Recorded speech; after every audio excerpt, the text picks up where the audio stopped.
starts early. It works hard. It stays focused. It keeps moving. It stands ready. And it carries the weight. Strong coffee for a strong nation. All right, welcome everybody back to another Beyond the Possible with myself and James, Salsido Paranormal, and our very special guest, Frankie Flowers. We're going to have some fun today. How are y'all doing today? Doing great, Rick. Thanks. Glad to be here. Looks like Rumble is rumbling today. I've been tagging Rumble in my posts, so I'm hoping that works to make them push it along and makes it work. I don't know. It worked today, so thankful for Rumbling working. I know they're working on. They're adding some more stuff, so they're adding shorts to the feed and all kinds of stuff. They're changing up the app and they're trying to do some things. So, and because I am a Rumble Premium creator, so I try to keep up with it. But we should have a fun one tonight. We got so we get the chat already. We got Brother Willie, a Wither's Desert Hangout. We got Charlie Rose. We got Sweets, a mad scientist Ricky. That's it. Got crazy Miss Kitty behind here running around. She's I was running not late today, but I've been working outside all day and doing stuff, and I came in here to set everything up and yeah, she's she's been wanting attention. Like, where have you been? Yeah. Yeah, where have you been, human? Jeez. You're not supposed to leave the house. Yeah. Part of the time I was here, I was just out in the yard working and getting stuck and getting unstuck and building shells and who knows what else. But yeah, we're going to have a fun one today. Speaking of this monster, here we go. Frankie, if you would, for our guests that don't know, how do you introduce yourself and tell them a little something about you they might not know here. Yeah, absolutely. Hey guys, my name's Frank Altamar. I go by Frankie Flowers. On Rumble, I'm Frank4552, and I have a 24/7 live stream on Rumble called Infrastructural Psychosis: How Social Media is Rewiring Our Brains and What We Can Do About It. And in essence, it's a treatise and a manifesto. And in the live stream, I go over the 90-minute manifesto as a lecture with a PowerPoint presentation where I'm going into this concept of infrastructural psychosis. There's also a 3-part treatise on the website as well. And I'm in the chat for the most of the day, just answering questions, talking to people about these concepts. And, Rick was gracious enough to allow me on to the show today so that we can have a conversation and talk about them, right? So, yeah, that's kind of where we're at right now. Nice. Yeah, his link is in the description there, so if you want to check out his channel, and it's a 24/7 live, but he does a lot of times he is there, and so if you pop in, he'll chat with you and answer questions and whatever, anything else you need on this information and stuff like that. And plus, yeah, cool. The 90 minutes. The live stream itself is a 90-minute loop, right? And it's the loop of the manifesto, and the manifesto is called The Revolutionary Psyche. So in essence, when you come to the stream, you're getting that content, which is also available on the channel, just on a loop wherever you happen to stumble upon it. And then you can talk with me and we can converse about it in the chat. And then you can go into the channel itself to find additional content, which is the treatise, which is in 3 parts. So there's 3 videos associated with that. And the hope is eventually to get this information published as a book or as some kind of like um, media. And in the meantime, though, the my benefit is to get this information to as many people as possible. So the 24/7 live stream is just a way for me to get what is in essence the framework and the rough draft for the novel or for the book to people for free so that they can have exposure to these concepts. And the irony is that I'm going on to social media like Rumble and like YouTube, etc., to warn people about some of the negative aspects of social media, right? And the psychosis that certain people are experiencing as a result of overusing this technology and being exploited by it. Nice, nice. Mhm. And I said, in time constraints, we'll see how it goes. We're going to, as always, we're never scripted. We're just all over the place. You never where this conversation will go, and also, Frankie is a musician, and he has some other Mhm. interests and stuff like that. So that he's really what the word champagne not championed on champagne. What in the world? Champion on, and so we should get a little bit A everywhere. jack of all trades. They That's say a it. jack That's of all it. trades, master of none. And we Everyone leaves out still the master of none part. we're going to have to get to some kind of paranormal. Still, we're going to have to ask you. Get James. Going to have to ask you some paranormal ghost stories if you have any of those to add. Throw into the show too. We should before the end of the night. Well, this is the interesting part about the treatise and the manifesto, right? Because I happen to look at the world like it's more kind of like it's a personal philosophy of mine that I've developed over 20 years. And I had planned in the original title of it when I had framed this as a book a few years ago was How They Rule You, right? And it's all based around this conspiratorial lens that there are people, there are bad actors in the world that know your brain, the neurochemistry and the biology of your brain more than you do.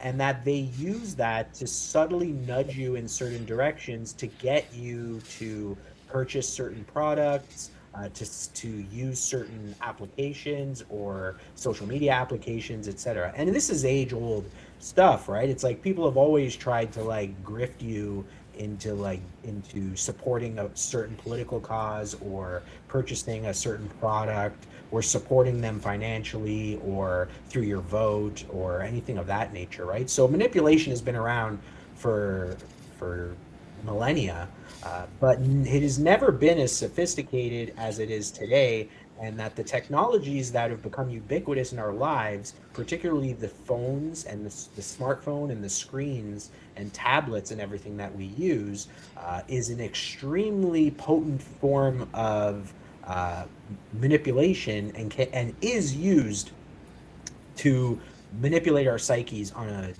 an hour by hour basis, right?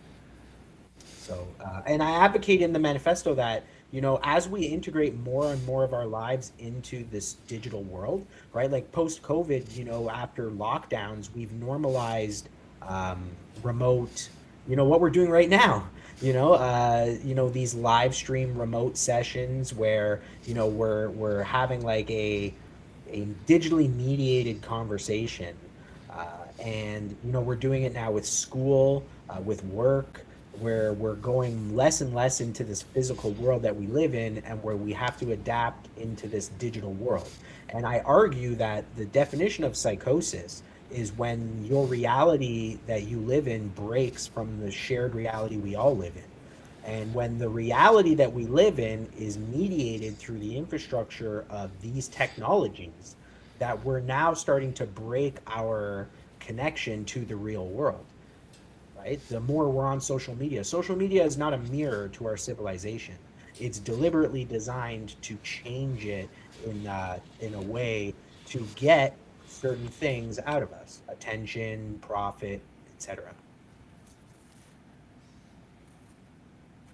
Sounds Yeah. good. So yeah. Yeah, go ahead. Yeah, and like I say, like my intention with coming here is to just to have an audience to be able to get these ideas out to people who may not know they exist, and more importantly, even to people that don't know they, or people that do know they exist, give them tools that they can use in their everyday life in order to make it have less of an impact on them, right? I'm not the type of person that says, disconnect from all social media, to throw your phone away, I'm not a Luddite, right? I think the technology is extremely useful and it has a utility, but it's being used by other people in order to manipulate you. And if you learn these subtle techniques as to how you're being manipulated, you can change aspects of your behavior to make it so that you get more willpower to choose not to use it if you don't want to. I don't want people to not use social media. What I want is for them to have the willpower to make sure that every time they decide to use it, that's their decision, not a decision that's being made for them through subconscious hyperreactive pathways that are being activated by the technology itself in order to get you to use it. Yeah, for sure. I mean, 'cause they want no doubt that they want us to. They push certain narratives and whatever else. So, but yeah, I'm with you. Well, it's one of them things is like, especially if you have a business or something, it's kind of like, it's almost a necessary evil. You got to be on social media to be able to promote your businesses, because that's where people look for, businesses and places. Um, and then there's always, the good and bad. Where, you get the social medias and like discords and things like that, where you can connect people, which I like, like James and through the Troubled Minds Discord, I met so many great people. That kind of social construct. There's positives in it, but of course, if you take around and everything can get manipulated and pushed to a bad or extreme, no matter how good it could be possibly. Well, I use the term manifesto like deliberately, right? Like manifesto. Okay, so what's the best way to describe this is I use the terms treatise and manifesto, right? The on the 24/7 live stream, what you're watching is the manifesto. And now, what is a manifesto? By definition, roughly you can say a manifesto is diagnosing a problem or a framework, an ideology, and then providing a solution or a framework to work towards, right? So, manifestos it's a loaded term, no pun intended, because a lot of times you'll hear manifestos with like school shooters, things of that nature, right? But I use the term manifesto as an I don't want to say, well, let's say an homage to a very famous manifesto, which is the Unabomber Manifesto, and that is called Industrial Society and Its Future. Now, if people don't know, the Unabomber is Theodore Kaczynski. He was a former mathematics professor at MIT, who eventually went. I'm not going to make any prescription as to his mental issues, but what he ended up doing is he quit his job in academia and he moved to a cabin in Montana, and he wrote this manifesto. And in this manifesto, he predicts that if we continue to ramp up the technology and the industrialization of technology, that we will lead to what is called an over-socialization of the population, right? Which means that, as we become hyper-industrialized as a society, human beings will suffer as a result, right? As things become more complex and as infrastructure becomes more involved and has more control over our lives, it will fracture our society, right? And he was saying this back in the late 60s, right? But the only issue is Ted thought the solution to the problem was to mail letter bombs to tech companies, right? So this is the issue. A lot of people find manifestos, the solutions in manifestos are violence, right? And my solution within my manifesto of infrastructural psychosis is not violence, right? But what it does do is it does use the definition of manifesto to point out a problem. And the problem is that the technology, and more specifically, the infrastructure of the technology, which means that the technology is now ubiquitous in our lives. Everybody has a cell phone. We subsidize cell phone production so that everyone in the world can have them. The Obama phone was a perfect example of that. We send phones to Africa. We send them all around the world because we want everyone to have them.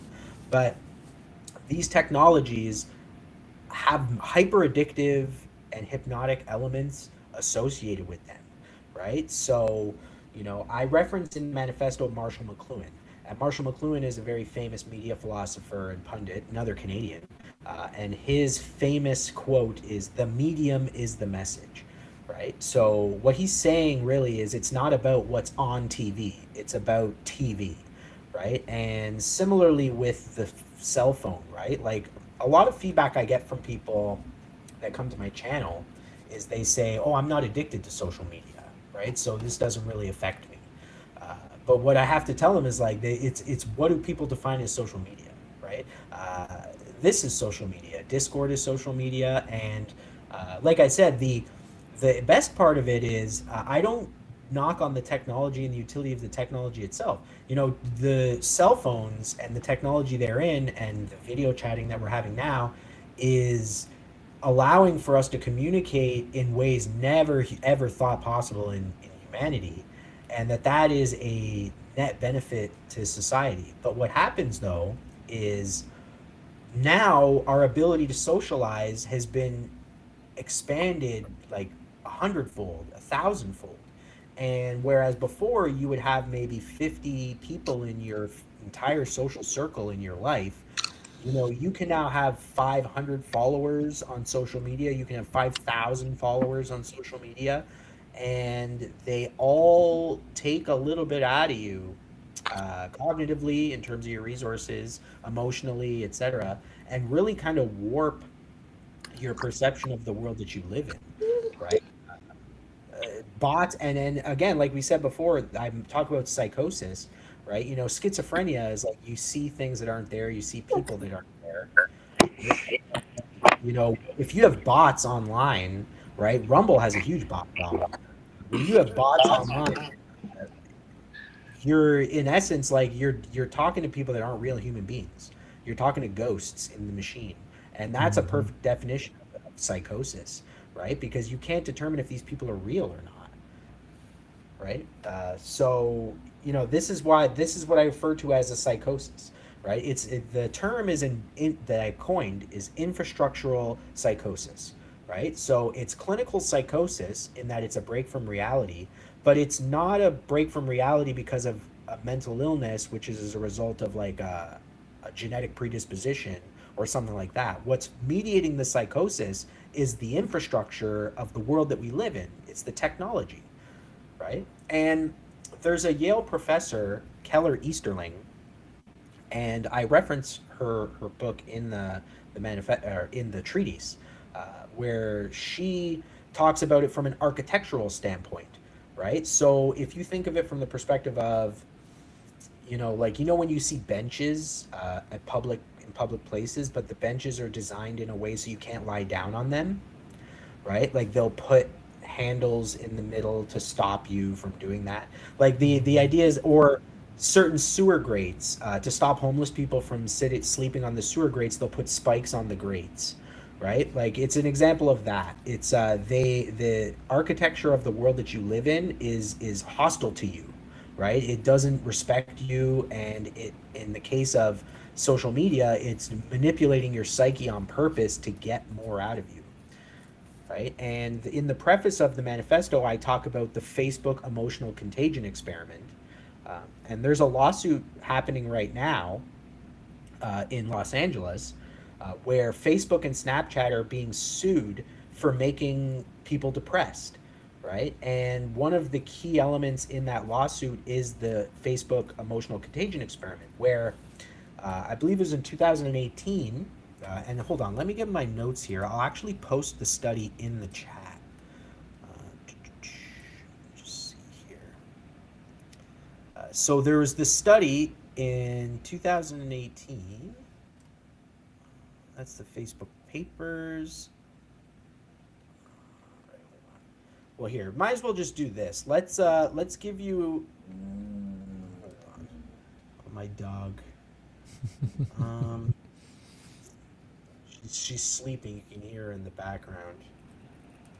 All right, here it is. Okay, so I'm gonna post in the chat, in the Rumble chat and in the Riverside chat, a link to the 2018 emotional contagion experiment, which is a study that Facebook published in 2018, where they went into the news feeds of 700,000, it was 693,000 of their users, and they went into their Facebook feeds without their consent or knowledge and deliberately altered the news they were receiving to make it so that they would receive more negative news than positive news. And they found out as a result of doing that study and doing that experiment that the negative news generates 18% more engagement in the platform. So Facebook learned that if you get bad news, you're more likely to spend more time consuming it, right? And this is an age-old idiom, right? Like bad news, what do they say? If it bleeds, it leads, right? Bad news, it just captures your attention more. That's why the news is more bad news than good news in the majority of circumstances, because cynically, they just know that it gets more money. More engagement means more ad revenue. But they didn't know prior to this, in essence, that you could use by manipulating your algorithm, they can change your moods, right? And that's in essence what they've started doing. And in 2021, there was a leak, and it's called the Facebook Papers. And I'll post an NPR link to that as well, which is just in essence, it shows this, right? So the study was publicly available since 2018, but what the Facebook papers revealed was that internal memos and documents at Facebook and conversations and emails with higher ups in management prove that they know that the more negative content generates more profit, and that there's no way that they're not going to use it, right? Like they said, knowing that this exists, like we're going to have to use it, right? And Facebook's algorithm was called EdgeRank, but I mean, these algorithms are used by all sorts of different companies. It's not just Facebook, right? Instagram is going to use it. X, Twitter is going to use versions of this. YouTube, anything that produces this recommended feed or this for you content is going to use these algorithms, and that now that they know that negative content gets more out of you, they're going to show it to you more. And the lawsuit that I talked about, this class action lawsuit's huge lawsuit, just proves that it's like they're making people more depressed on purpose, and they need to be held accountable for that. And we need to be educating people that these technologies are doing this to us, and kind of show them how to use it responsibly, and how, in essence, how to make better use of their time and better decisions. There's like I said, there's only so many hours in the day, and when it comes to your actual biology, your brain, your neurochemistry, what you use to make decisions on a daily basis is called the prefrontal cortex, right? It's in the kind of the front section of your brain, and it's referred to colloquially as the willpower muscle, right? Like your prefrontal cortex is when you make those executive decisions every day, you're using that part of your brain. And before, technology like screen technology, etc., and more importantly the algorithms, we made about 2,000 to 4,000 individual decisions per day, right? And in doing so, we were wearing down our prefrontal cortex by around like 2 to 4 p.m., right? So if you had a normal 9 to 5 day, you get up, you go to work, you do your thing. By around 2 to 3 o'clock, you start feeling a little drowsy. You're not in your prime, right? And that's just how our brain operates. Melatonin is building up throughout the day, which is making you more tired, and that eventually, your You're going to use up that critical thinking. You're going to get tired. You're going to go to bed. You're going to rest your brain, and you're going to get up well rested and start the whole process over again. But the screen technology is changing how our body produces melatonin. It's wearing down our prefrontal cortex within 40 minutes instead of within 8 hours. And it's causing us to be chronically sleep deprived. And when we're chronically sleep deprived, we start to exhibit symptoms of prodromal schizophrenia, right? And there's studies that link this as well, right? Chronically sleep deprived people show symptoms of delusion that normal people with a normal sleep schedule do not have, right? And delusions doesn't have to mean you're seeing things in your environment that aren't real, right? A lot of times, like when you say you woke up on the wrong side of the bed, or you just have this you just don't feel right, and you feel a little more negative, a little more melancholic, you see the world from a little bit more of a negative place, right? Those are delusional thinking brought on by chronic sleep deprivation. And if you focused on getting better sleep, you might start seeing the world might seem like a less of a negative place to be in, right? Yeah. So yeah, like I go over this, like there's a frame, there's a narrative to the manifesto and to the treaties uh, that I go through. But in essence, I just want people to understand these mechanisms of the brain because it helps them uh, make better decisions in their life. Because from the level of conspiracies, a lot of people want to say like the reason that I feel terrible is because of the fluoride in my water supply, or the reason I can't get ahead is because the Jews own the banks, right? Like everybody has these, they come up with these delusional frameworks for why they feel a certain way or why things are a certain way. And I advocate in the manifesto and the treaties that focus on your mental health above all, and then work your way out and reverberate out into the world around you. But until you focus on yourself, you're in your mind temple, and the world and your home and your family and your immediate surroundings and the people around you, that's where you have influence and control. And you shouldn't really be focusing on the Epstein files. You shouldn't really be focusing on these types of things, because at the end of the day, they're irrelevant to your day-to-day life, right? And apart from consuming them as a form of entertainment, there's really no other reason why any of these things should have any bearing in your life whatsoever, right? It's just, I like conspiracies as a form of entertainment, and there is a lot of very well constructed conspiracies that are likely not conspiracies at all. Mm-hmm. But what I advocate in the manifesto is like use your critical thinking to determine what conspiracies are actually like you should devote a certain amount of attention to, and which ones are completely outside of the realm of possibility, and thus you shouldn't really pay a lot of attention to. I'm a scientific method guy, so I believe you can believe something with 99.999% probability, but you can never believe it with 100% probability. You always need to leave room for the unknowns, right? And the black swan, have you guys ever heard of the black swan theory? Mm-mm. I don't think so. No? So basically, for hundreds of years, we thought that all swans were white, right? Darwin thought it. It was in the taxonomy of human of animals, that all swans were white. So we used to think it was that way for hundreds of years the until the 1970s, when in Japan they discovered a black swan, right? And now all of a sudden, the scientific consensus had to change after centuries, that all swans are not in fact white, that there are black swans. So from a scientific standpoint, you have to believe this with everything in the world.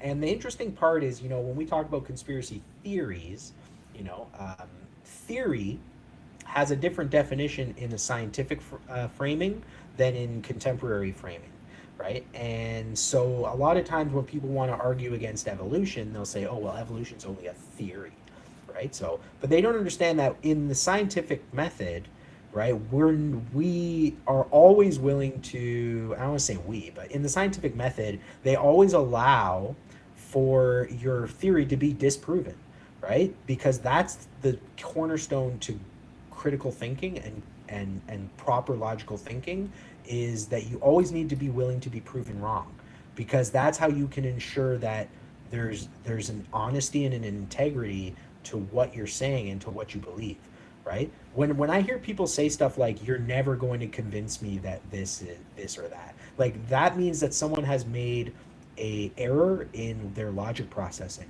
where they've chosen to keep out information that might contradict something they've already established. And I think that that is schizophrenic thinking. It's not schizophrenic, it's schizotypal. Because what it believes is like, well, no, your reality can't comport with my reality, right? And that means that you're not willing to allow reality testing of your theories of the world and what you believe in. And if you're not willing to do that, then it means that you likely believe something that can be disproven very easily. And so what you're getting is cognitive dissonance, where you don't want to deal with the shame of being wrong, so you have to shut down the conversation, right? And people don't mean to do it. It's just that no one wants to have their version of the world tested, right? It's a psychological phenomenon called reactance, right? If I tell you to do something, you're going to do the opposite, right? Even if it's not in your best interest, right? People don't want to be told they're wrong, right? The brain hurts. It hurts to be told you're wrong, right? Because what it means is that these normal logical processes that happen in the brain don't get to happen in the way that they normally do. And that's the neuroscience of addiction as well, right? When you quit smoking, for example, like smoking cigarettes, the nicotine is out of your blood in 72 hours, right? But why is quitting cigarettes so difficult? Because if you've been smoking at the same time every day for 10 years, 20 years, right? Your brain has built a pathway that is going to just allow neurons to keep traveling back and forth, and it makes it just simple. And what happens is the day that you remove that from the equation, the brain is going, it's like there's a hole in your brain, and it's going to need to fill it any way that it can, because the brain just wants homeostasis. It just wants everything to stay the same, right?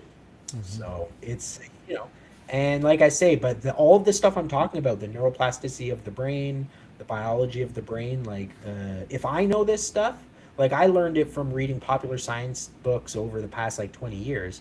All the major tech companies know this, all corporations know this, fast food companies know this. All these people know this. They hire scientists to put people in MRIs so they can study the brain to learn how their products affect you and how they can better design their products to exploit you, right? So yeah, I can be speaking to the choir, preaching to the choir to a lot of people, but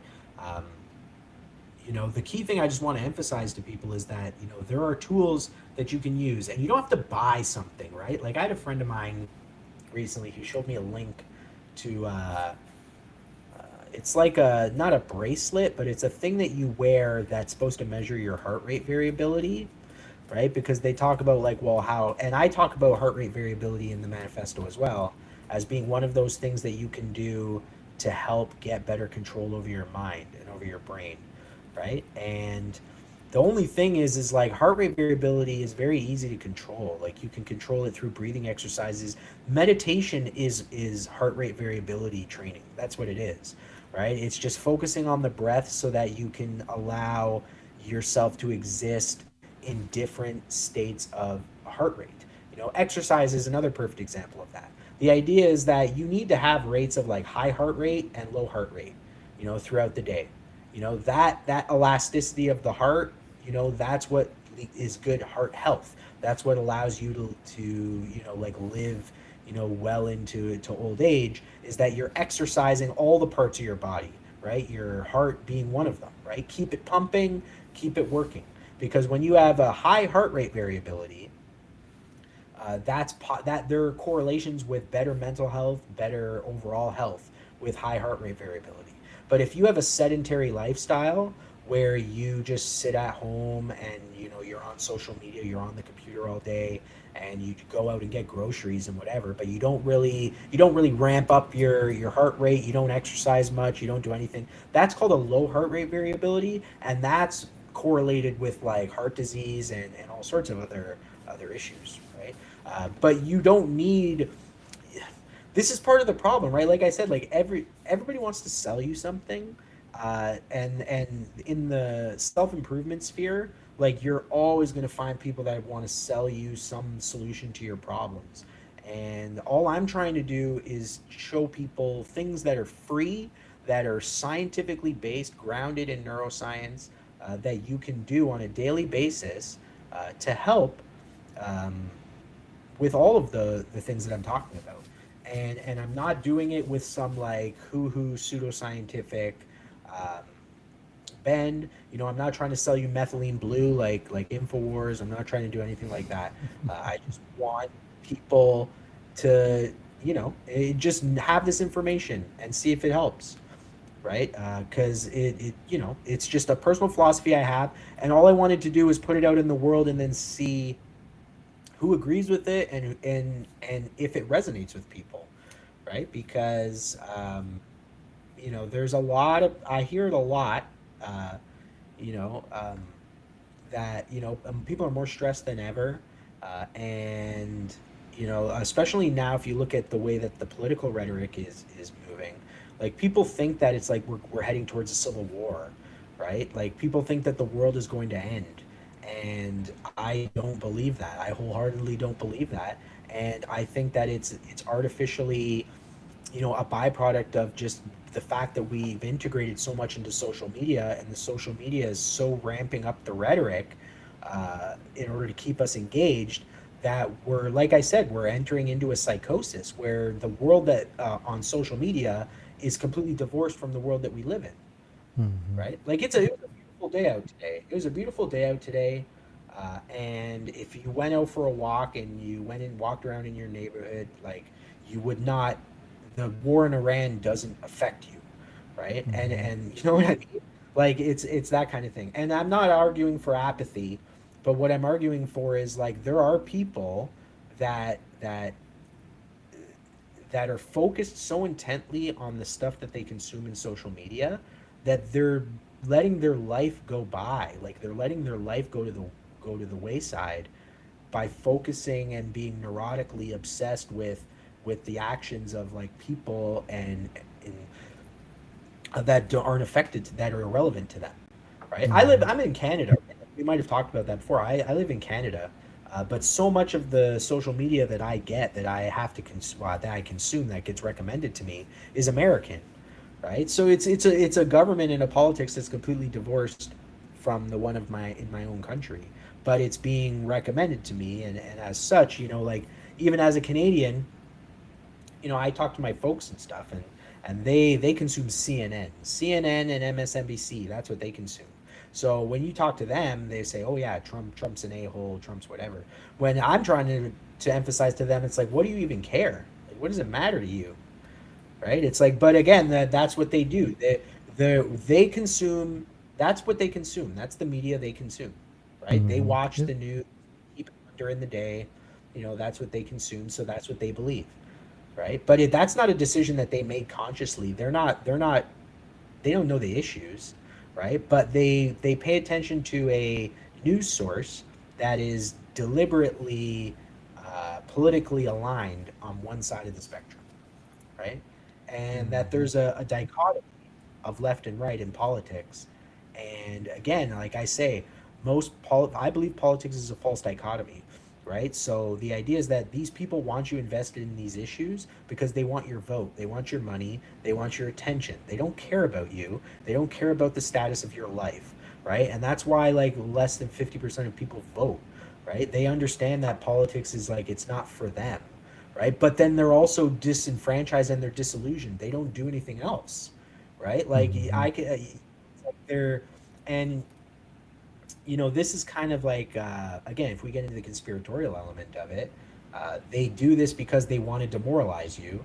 Because at the end of the day, We live in a totalitarian, technocratic dystopia, right? It's totalitarian because we use the might of law enforcement and the threat of violence in order to enforce the laws.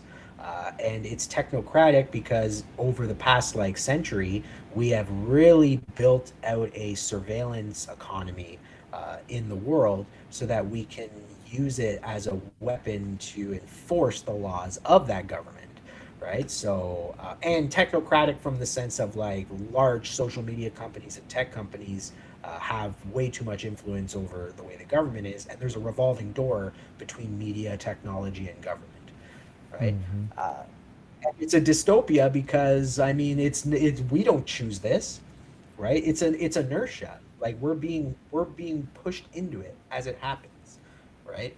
To the And point for sure, and I was just thinking about it. You know, the bad thing on I had a couple of things was like just everything like with your social media or anything, you got to have everything in balance. If you we do it on my show on Wednesday sometimes. Every once in a while, like before, especially before started doing this with James, you know, it got so crazy. I'm like, look, I'm doing no political show Wednesday night because it was just like we're gonna cut it out. We're gonna cut this out. We got to get balance and like that's like on Wednesday nights also we do I do cat videos and make you laugh videos and stuff like that at the end to balance out the negativity that we had. So you got to have that balance. If you're on it, like you said, if you're on it so much, and you're just using your whole life is I kind of uber focus on this situation right here. You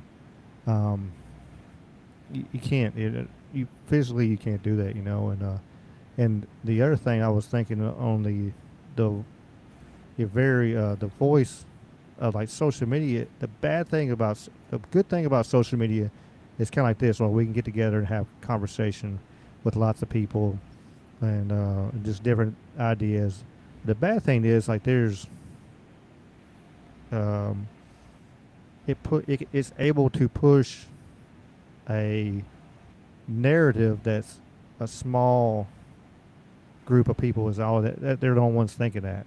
But because it's on social media and it can get a kind of pull where it makes it look like there's tens of thousands of people thinks this when it's actually probably 500, or 200, and it's not that many actually really truly believe that. And that's one of the things it's I think is one of the issues and I just want to tell a fun story and then I'll shout out the chat real quick too. Uh, I was thinking about the news and stuff. I went to my parents' house one time years ago. I told this story on here before. And my dad was sitting there and the news was on. My dad was yelling at the TV, cursing at the TV and stuff. And then I'm like, Dad, turn it off. Huh? I said, turn it off. I said, you're about to have a stroke. I said, he's getting you so emotional in there. I said, cut it off. You gotta. And he cut it off, put on a comedy movie or something like that, and he was good, and it's like, well, you got to cut yourself out and everything, but for sure. I wanted to shout out the chat. We got Louie in the chat, got Monique in the chat. Hello is in the chat. Appreciate y'all being here. Hope y'all enjoyed. James, you got any questions or anything or any points you want to throw in there? And Uncle David. Uncle David, I had to mute you. You had all kinds of noises going around there, but hey, Uncle David, appreciate you being here and listening, and I'm sure you'll throw some 2 cents in a second too. But James, you got anything? Not really. I think I'm gonna mainly leave this to you all because it's kind of more outside of what I look into. I do agree with a lot of what's being said here, but yeah, I think I'm just gonna sit back mostly tonight and let you all handle this. No, I appreciate you, James, for being here. And everything. Appreciate Uncle David popping in. Like I said, and everybody else, all the lurkers. Make sure y'all like and subscribe and follow James, follow Frankie. Make sure you get everybody a follow tonight. So, but go ahead and continue if you would, or anything else you want to add. And yeah, I mean, Are you familiar with the concept of TIs, targeted individuals? Mm. Because that was, because you know when you mentioned before about. Sorry, go ahead. Go ahead. I know. I was gonna say, so. But go ahead. I was gonna say, I was trying to get adjusted there, but no, it's so. But go ahead for the Well, ones yeah, that don't know. you had mentioned before about how sometimes you can be part of these, like you can have these fringe beliefs, and then if you were in a smaller community or if you're in your local community, you're not going to find anyone else that shares these beliefs. But when you go online, you can get into um, you can find these people at the various parts of the world that have those same beliefs as you. And TIs is a good example of this, right? Because targeted individuals, for all intents and purposes, are paranoid schizophrenics, right? So they have broken from reality and they believe, for some reason or another, that they are being followed, that they are being surveilled, they have different manifestations of the delusions of this disorder, right? Where a lot of times, like they can say, well, if I see a red car or a blue car, or they can be on the bus and they can see people that are talking into an earpiece and think they're talking about them. And like I say, these are manifestations of paranoid schizophrenia. The idea is you've broken from reality and you've now started to make this manifestation, this delusion of the world, where you're being followed and attacked, right? And it's real. It feels real to you. And that's kind of the important thing. And I bring this up in the manifesto as well. Like, I'm not condescending to people, right? I'm not trying to be condescending, and I'm not trying to like break down and destroy your belief system. I'm not calling you crazy. I'm not doing any of these types of things. I just want to bring these concepts out into the world so that people can look at them and judge them for themselves, right? So with TIs, paranoid schizophrenia, I've experienced it in my own life. I haven't been a victim of it, but I had someone that I used to work with who suffered from that delusion, and he came to me and he said that he had information that was going to stop World War III, and that the government was talking to him while he was sitting on the toilet through like his cell phone speakers or something like that. So these are legitimate mental illnesses. And when he came to me, and he went out into his environment, he was eventually put into treatment, right? Eventually, he got violent, and he was. The police came and they took him away and they put him away, right? And he called me from the mental institution and he pleaded with me to tell the psychiatrist that he's not crazy, right? Because he believes it with every part of his being. And I mentioned in the manifesto that um, what mediates your reality testing from your environment is you have two parts of your brain, the left hemisphere and the right hemisphere, and they're connected through this structure of nerve fibers called the corpus callosum. It's like connects the two together like a web, right? And schizophrenia, they've noticed when you put people's brains in MRIs, people that have schizophrenias, the function of the corpus callosum is broken. So what happens is your left hemisphere, which is traditionally your left brain is like your creative, intuitive version of the brain. It's like the creative side of you, right? And we refer to that on the diametric model of cognition. It's referred to as like the schizo side of your brain, right? It's the imagination side. And then your right hemisphere is your rational, logical processing part of the brain, right? But there's not a lot of emotionality there. It's just a lot of like calculation. So a normal human brain, you have a good blending, you have a good combination of intuition and reality testing. And the corpus callosum is what allows for those to happen. But when the corpus callosum doesn't work, they blend together. And your calculation and your imagination start to become the same. So even though you're imagining things, you're thinking as though you're rationally calculating the reality of what's happening. And so the things you see in your world, like if you think that you see a helicopter and that helicopter is taking pictures of you, you believe 100%. It's as though it is in your brain, it is happening, right? But then if you told me, hey, look at that helicopter, it's taking pictures of me, and then I look at that helicopter and it's not taking pictures of you, then automatically, like, you know what I mean? You have two brains that are seeing two completely different things that exist in the world. They both something is real in that world, right? It either exists or it's not. They're taking pictures or they're not taking pictures, right? And the idea is that when you have a malfunctioning corpus callosum, you're not going to be able to do that testing, right? And schizophrenia is a good example of it when it's a genetic issue, but like I mentioned, chronic sleep deprivation has similar symptoms to prodromal schizophrenia. And prodromal means like the symptoms that can lead to a diagnosis of schizophrenia, right? So delusional thinking, irritability, right? Lack of sleep, like, and these manifestations of these delusions in your environment that aren't real. Like, these are all indications of approaching a form of psychosis, right? And that the sleep deprivation, I think if people better understood how they sleep and how they're supposed to be sleeping, that they'll probably realize that they haven't been getting proper sleep, right? So um, Matthew Walker, so there's a book called Why We Sleep, and it's a scientific treatise on sleep, which talks about like how our brain and body metabolizes sleep, how we get sleep. And long story short, he recommends 7 to 9 hours of uninterrupted sleep, right? So uninterrupted means you can't be getting up in the middle of the night. You need to be able to sleep 7 to 9 hours uninterrupted, right? And a lot of people don't do that. They can't do that. And the part of the reason for that is their melatonin cortisol cycle, which is referred to as your circadian rhythm, has been disrupted because the lights from the screens, your phone and your monitors, etc., have disrupted your brain's ability to determine what time of day it is. So your hormone balances are disrupted, which causes you to not get adequate sleep. And what happens is, over time, that's going to wear down your psyche. It's going to start to change, your mood, and it's going to start to change, how you look at people, how you interact with people.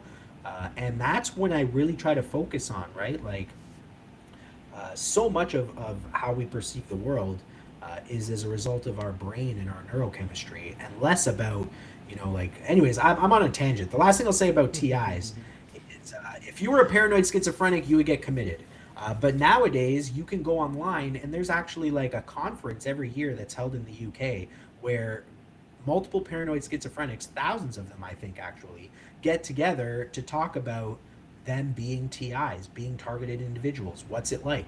And what does that do? It makes schizophrenic people confirming other schizophrenic people's delusions, which just anchors them further and further in the delusion, right? And these people, like these, we can get into, gender dysphoria, and that's a rabbit hole in itself, right? Because that gender dysphoria is again, it's a delusion, right? Like, these people believe they're a different gender, but now it's becoming a hate crime to even allow for to acknowledge that, right? So this is part of the problem. Like, the world is being driven insane because we're not being taught to use our critical thinking to analyze and determine.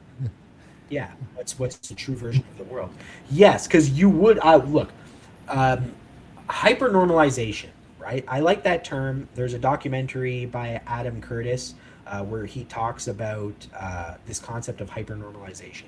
And what hypernormalization is that they make the news and they make the content that you consume just so incendiary and it so oversaturates your cognitive processing that you can't tell what's real and what's not real. And when you can't tell what's real and what's not real, you're just going to check out. Like, that's kind of what happens, right? And this is cognitive bypassing, and this is the psychological phenomenon that is rampantly used in social media and in other medias, where they use the hyperstimulating environment of the screen in order to bombard your senses with stimulus, because it will bypass your critical thinking and put you into a suggestive beta wave state.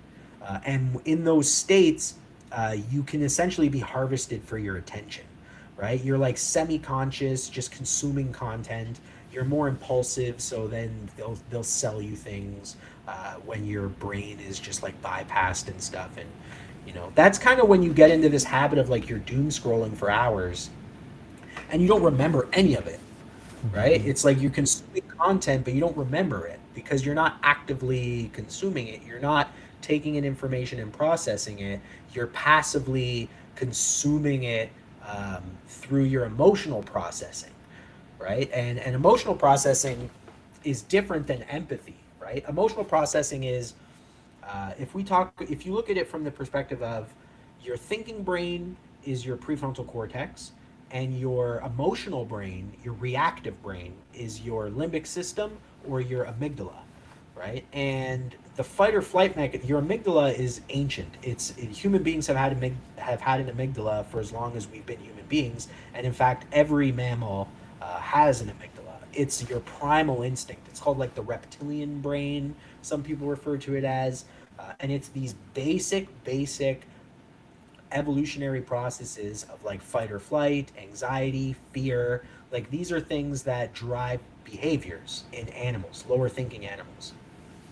But as human beings, like we have the prefrontal cortex, which allows us this what's called metacognition, right? Whereas animals have behaviors, human beings have the ability to observe our behaviors.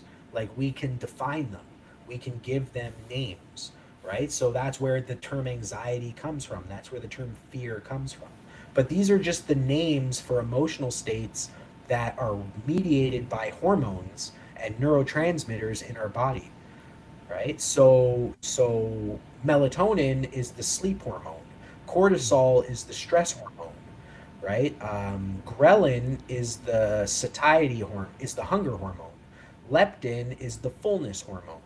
Aquaporins are the thirst hormone, right? So the idea is like all these different things happen within our body, these physiological processes, and then as human beings, we use our brain in order to give them names, in order to give them definitions, right? And human beings, like, that's where this kind of stuff comes from.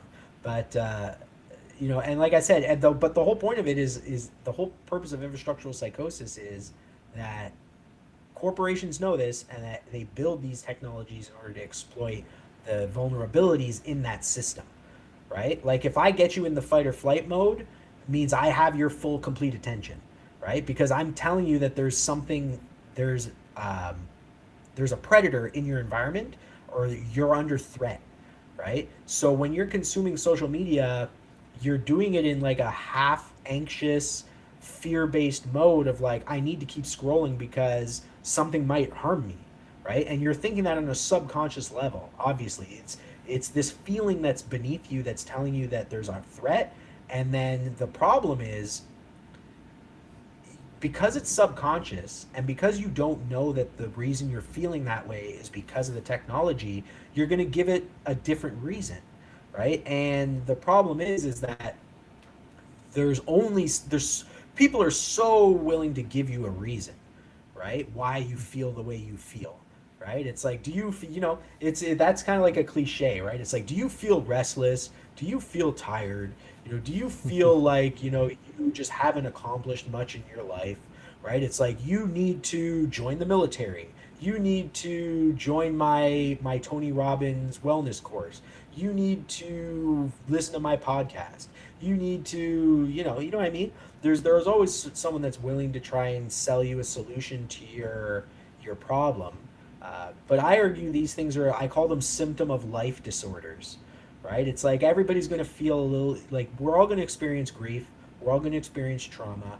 We're all going to experience sadness and loneliness and anxiety, right? We're going to experience these negative emotions throughout our life. It's part of being human, right? But the important thing is like I don't want people to start. I want people to have tools to better overcome those bouts in their life, and not to to misattribute them to something else, which isn't going to help them get better, right? And addiction is a huge thing because like part of my thing of neuroscience is the neuroscience of addiction, and so many people like they say that they don't have control over their lives or they don't have control over certain aspects of their life, and they make these mistakes and they want to get better but they don't know how, right? I call them moments of lucidity, right? Sometimes, you know, an alcoholic or a drug addict, like they genuinely don't want to use the drug, right? But there's for some reason or another, they just keep doing it and they can't figure it out.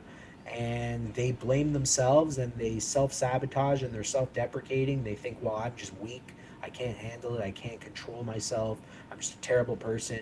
Um, when I argue that there's these subconscious processes in addiction. Neuroplasticity is one of them. We talked about it earlier, right? You Mm-hmm. repeat a behavior enough times and it becomes a physical structure in the brain. It didn't exist there before, but it exists there now. And you can't just get rid of it, right? The only way to get rid of it is to cement over it with a new pathway, right? And so you have to like replace the bad habit with a habit that acts on similar areas of the brain, and you have to just physically, through discipline and willpower over time, cement over that pathway.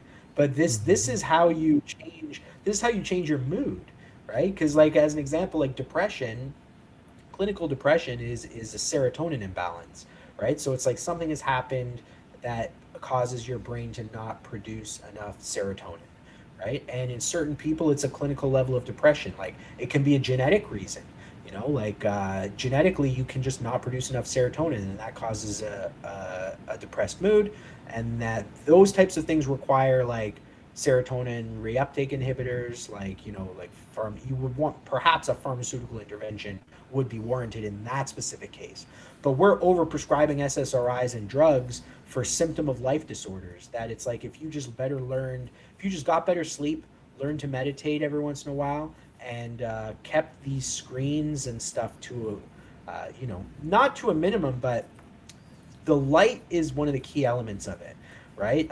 Light blocking and light filtering applications to make it so that the white light, you don't see white light when the sun goes down, right? If you see white light when the sun goes down, your brain will stop producing melatonin, right? And that will make you restless. And when you're restless, like, you know, no one wants to be restless. They're going to attribute that feeling of restlessness to something else. Stress from their job, stress from their relationship, right? Like who knows? Like people everybody has different, we all live different lives, we all have different experiences.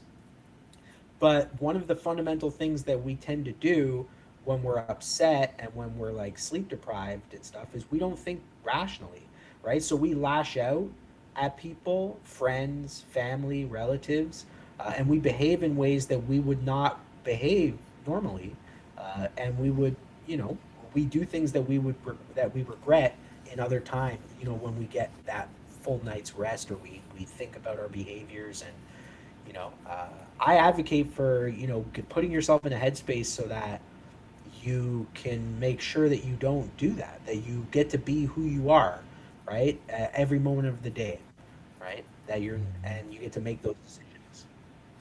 Yeah. I was wondering. I got two for sure, but yeah, you know, I can see that on what I was just saying there. One was like, I remember seeing it a long time ago. I don't remember what it was. Um, t- t- how how many hours before you go to bed? I think like 2 to 3 before you're supposed to put your phone down and do away with like any kind of white lights. And Well, before I in forget, and the other one is about asking about dopamine loops. That's with the social media Mhm. and everything. Um, Yeah, that was a yeah, absolutely. question in the chat for sure. One know about the dopamine loops. Mhm. So Yeah.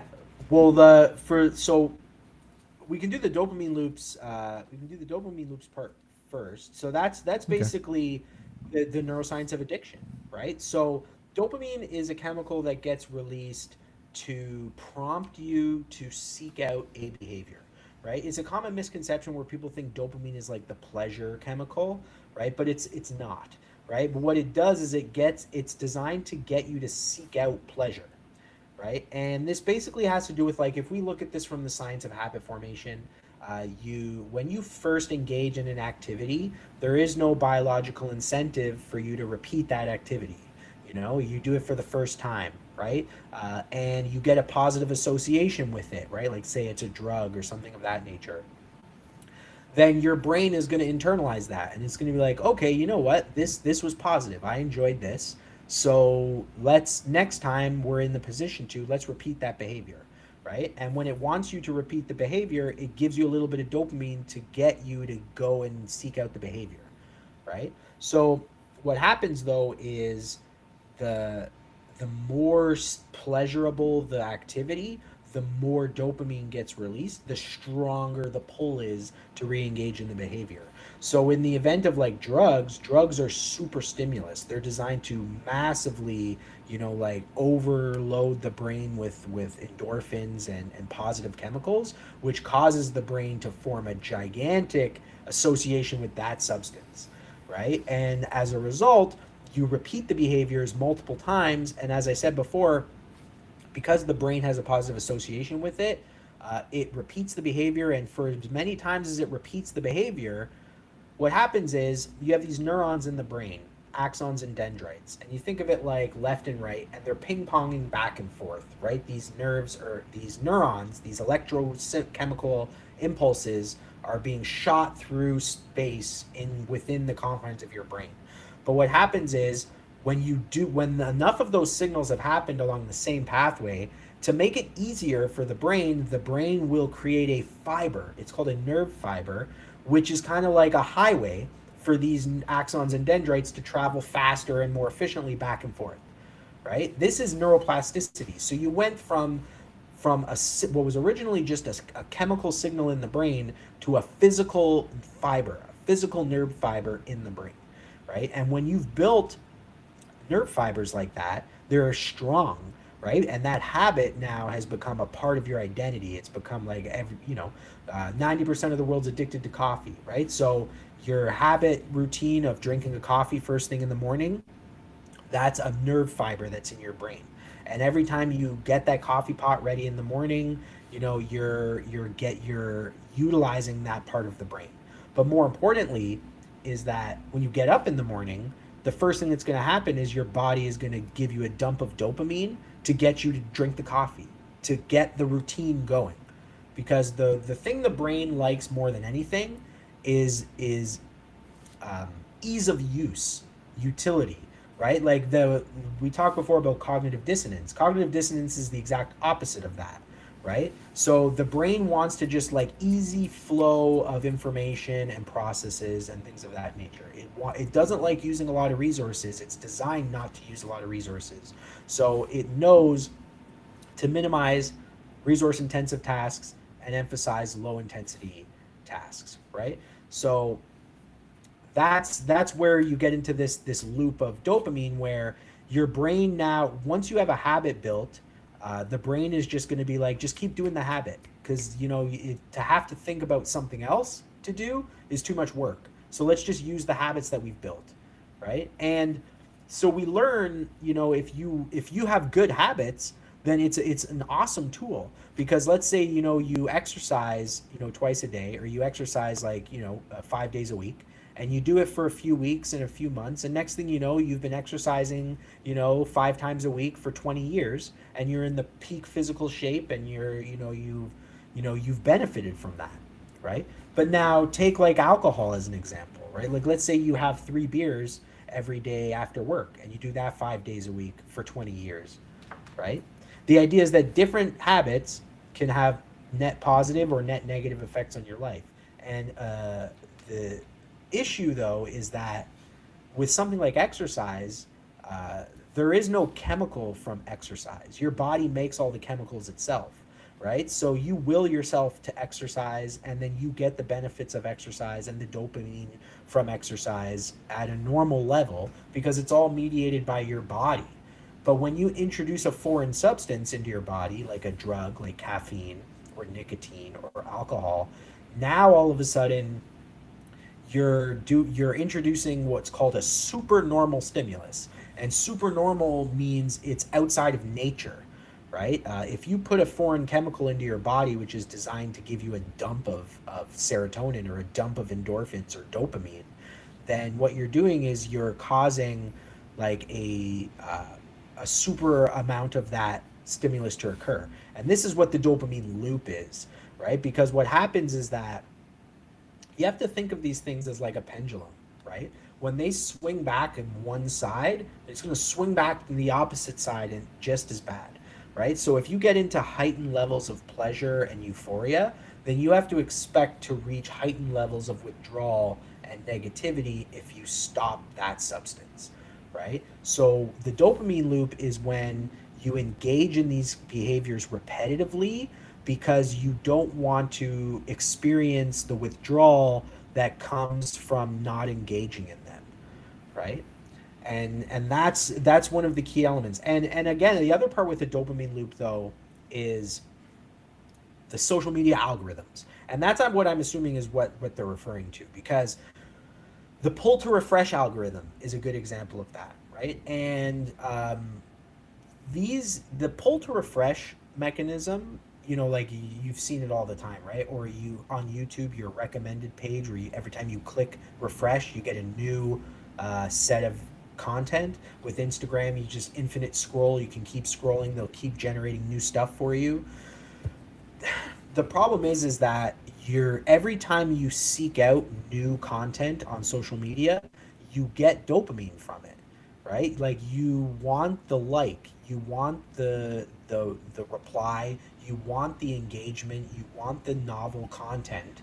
So your body is going to be giving you these tiny surges of dopamine. This isn't like using a drug where you get a dump of dopamine to get you to engage in the behavior. This one, it's like death by 1,000 cuts, where they give you tiny little drips of dopamine every time you engage, and that keeps you constantly going. B.F. Skinner is a perfect example of this, right? B.F. Skinner, he's a behaviorist, and he created what's called the Skinner box. And the Skinner box is, in essence, what is the philosophy behind all modern like gaming, right? Slot machine gaming, video games. It's called variable ratio rewards, where I only give you content that you want every once in a while. Because if I do that, then you're going to constantly engage in it, because you're not going to get a hit every time you get it, right? The best example that you can use is like if you go to a tree to get fruit from the tree, and every single time you go to the tree to get fruit, you're only going to go every once in a while whenever you need fruit, right? Because it's always going to be there.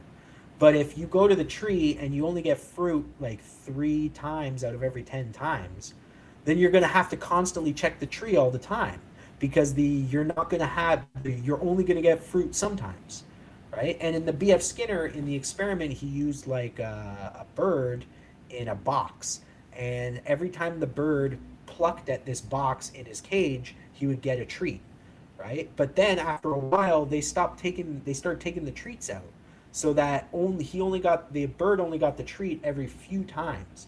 And what that did is it made the bird go and check the box all the time, right? And that's referred to as operant conditioning, right? Operant conditioning is like I'm conditioning you to a behavior by the operations of how I engage with you, right? And social media is a form of operant conditioning, because it is deliberately altering your algorithms to give you negative content, right? Because it makes you more engaged, but it's also giving you a variable feedback loop, and it's also referred to as a variable dopamine loop, because it's making it so that you're constantly getting drips of dopamine to keep you engaged in the algorithm, right? So that's, again, like this is when I get into this element of, like it's a conspiracy minded show, and this is a complex form of mind control. Like this is psychological warfare, it's complex mental conditioning, and it's designed to infect on a subconscious level, right? So it's like I mentioned before, they have this psychological concept of reactance, right? Where if I tell you to do something, you're not going to do it, right? People don't want to be told what to do. But if I can manipulate you into making you think you made the decision yourself, then I can get you to do whatever I want, right? Like that's the insidious part of it, and that they use these technologies to nudge you towards a certain way of living, towards certain things, right? And politicians and governments, they do it because they want your vote. So they're going to nudge you to get you to give them what they want, which is they want your political support, they want your vote, they want these types of things. Corporations, they want you to buy their stuff, right? So they're going to want to manipulate you to get you to buy their things, right? Like we talked about Coca-Cola. Like Coca-Cola is a super stimulus, right? There is 39 grams of sugar in one serving. Does not exist in nature. It doesn't exist in a fruit, right? So, but there are studies, and I'm going to push a study, I'm going to put it in the chat. There was a study that was done specifically on Coca-Cola, where they learned through these studies, I put it right here, 1 and 2, that they put people in MRIs and they fed them Coca-Cola with various levels of sugar, and then they monitored how the brain reacted. And they found that when they hit this sweet spot of, it was 42, but I mean, I guess it depends really, but they hit this level where they set off the opioid receptors in the brain, right? So they found a level of sugar that they could create, or that they could put into a product that causes your brain to go into what's referred to as the this is a primary evolutionary response.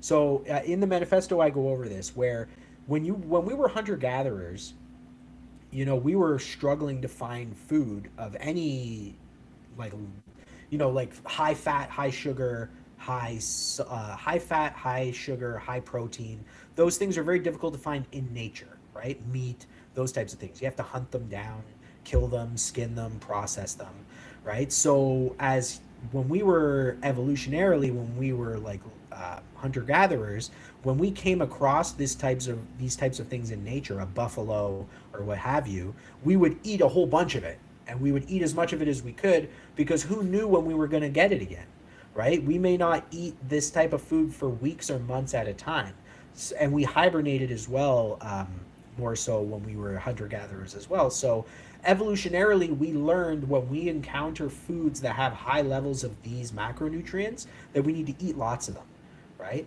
But the irony is that nowadays, high fat, high sugar, high salt, protein foods, they're ubiquitous. They're everywhere in the West, right? And as a result, obesity is a huge public health crisis, because these companies have built these products to manipulate our psyche to get us to eat more of them. And as a result, we've created this epidemic within our own race of human beings, where heart disease is like the #2 cause of death outside of cancer in the world, right? And a lot of it is a byproduct of type 2 obesity, which is from just not having good overall nutritional and dietary health, right? And it's being done cynically, because these companies know that if I can trick you into using my product, it's like we'll keep making money, right? So yeah, that's a good example of dopamine, right? Like a lot of companies know, everyone knows about dopamine. It's like a buzzword, but it is what drives addiction. And it's one of those things where, you know, all the technologies that we use nowadays, they're designed to exploit that dopamine, right? To exploit the drip. I've referred to it as the dopamine drip, because that's what it is. It's a drip feed of this chemical, which is designed to keep you engaged. Oh yes, I did mean type 2 diabetes, not type 2 obesity. Yeah, type 2 meaning not genetic, right? Like you've caused it on yourself, right? Because of blood sugar, right? And then now you also mentioned. We'll go back to the first part of what you mentioned, because in my manifesto I talk about the protocol, and the protocol is I have a 30-day kind of system. Let's say it's just a bunch of different recommendations for you to use in your day-to-day life, and one of them is the 3-2-1 rule, which is 3 hours before sleep, don't eat any food, right? And the reason being is because of blood sugar, right? Like I mentioned that, you know, when you eat food, you cause your blood sugar to spike, which causes your body to release glucose. Glucose then goes into the blood, and it ramps up cortisol production, right? Which means that you're producing stress hormones when you should be getting ready for bed, which can cause you to get restless towards going to sleep, right? So 3 hours before bed, no food. 2 hours before bed is no work, right? And the work part of it has to do with these two parts of your brain: the task positive network of the brain and the prefrontal cortex part of, or sorry, the task positive part of the brain and the default mode network part of the brain.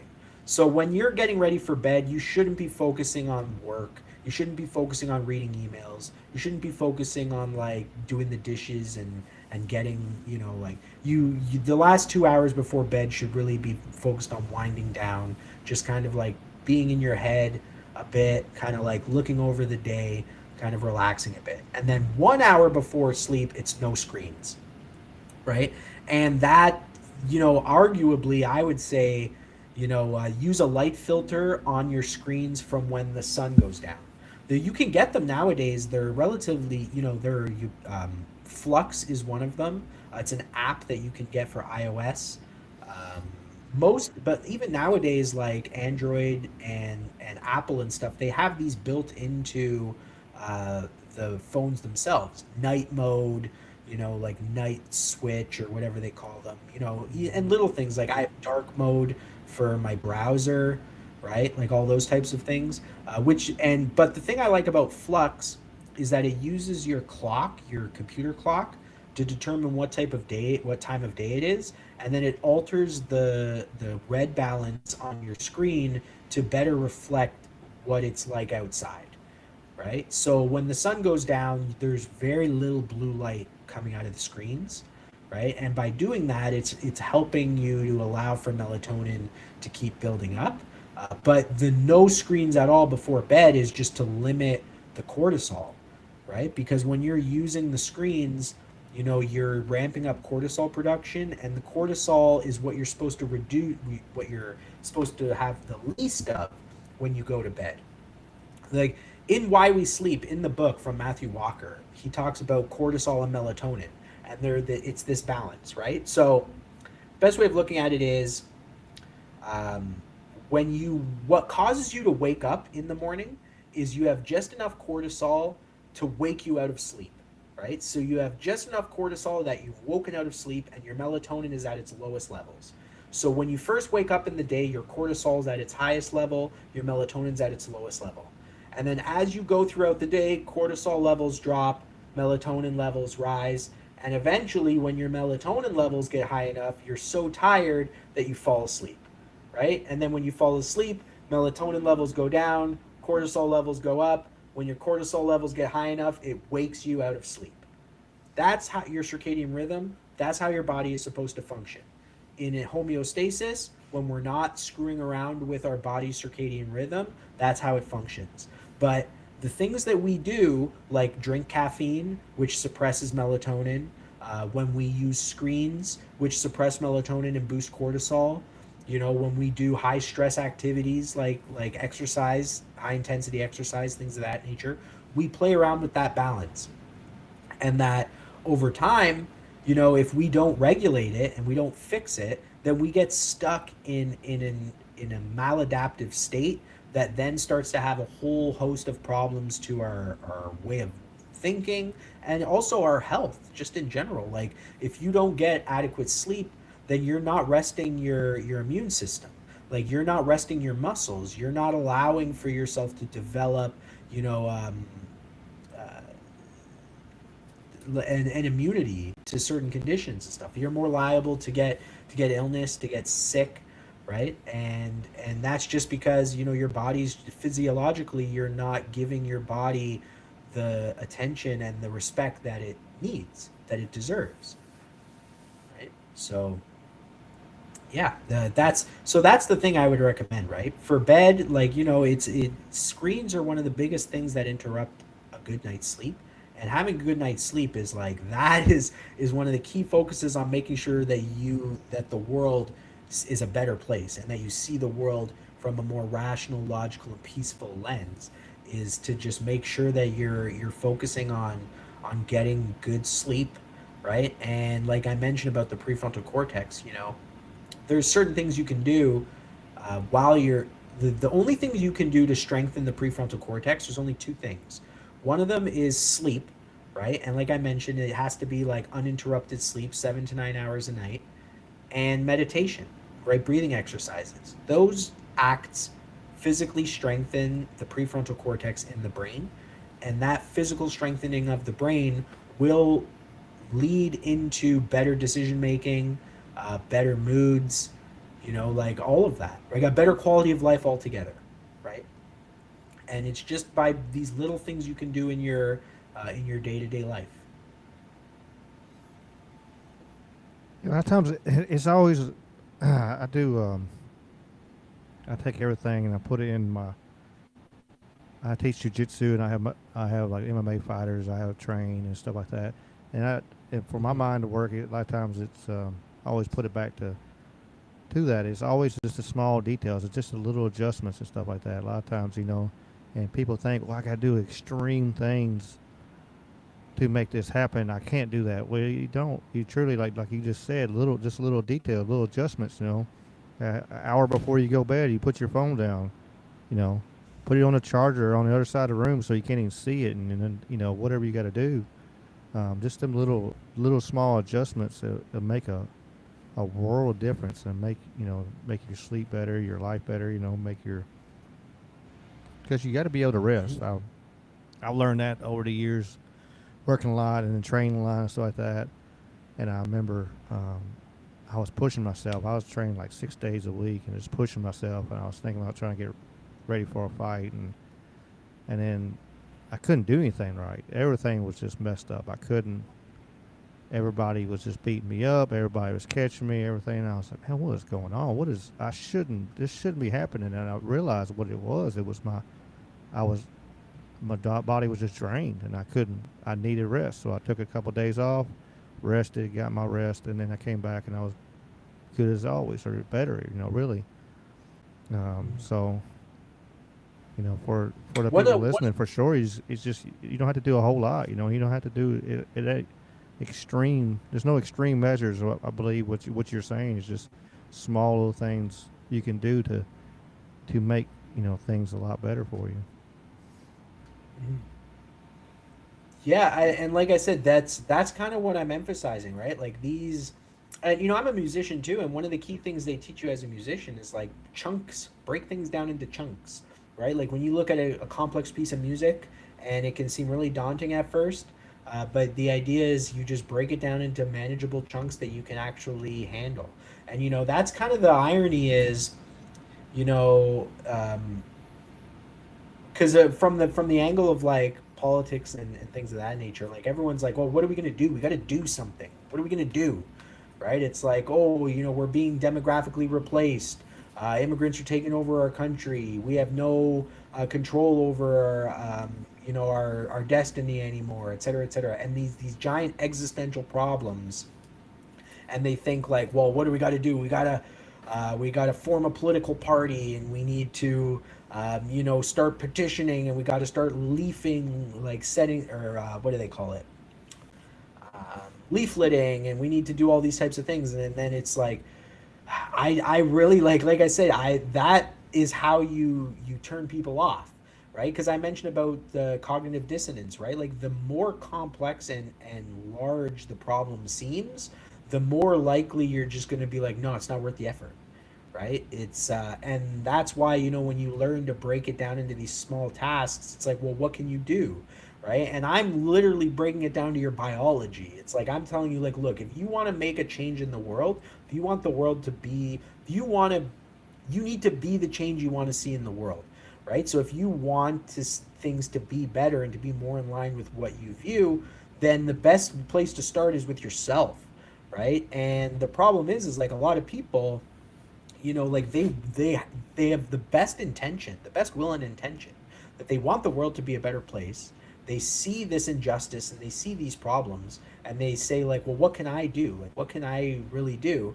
And the problem is from the context of these large existential issues, there's nothing you can do, right? This is inertia, right? This world is as good as it's going to get, right? This political dichotomy between left and right, this constant back and forth, this This is just how the world is. Like we're all gonna look at the world and see it from a different lens.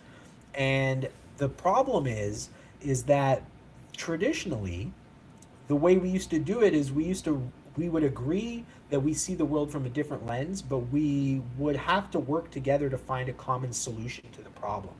But what's happening more and more nowadays is we're being partitioned into these left and right dichotomies that are polarized to the point where we don't think that it's possible to reason with each other anymore, because we're only being presented with a parody of our friends and neighbors, right?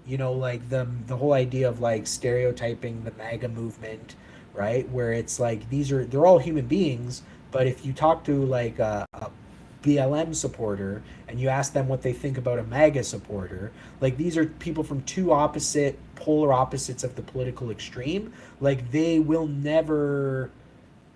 There's certain religiosity to their version of the world, the way they view the world, that they will never be willing to cooperate.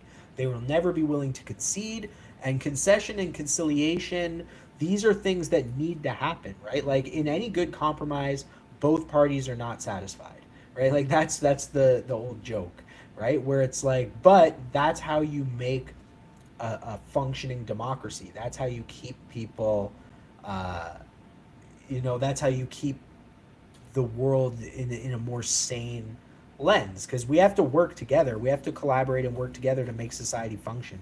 We can't do it from our polar camps, our polar opposite camps, right? For So sure. I was say, for sure, and the bad thing is because of like from the beginning when we were talking about social media, like uh, it- not to get too political today, but you turn around and you see with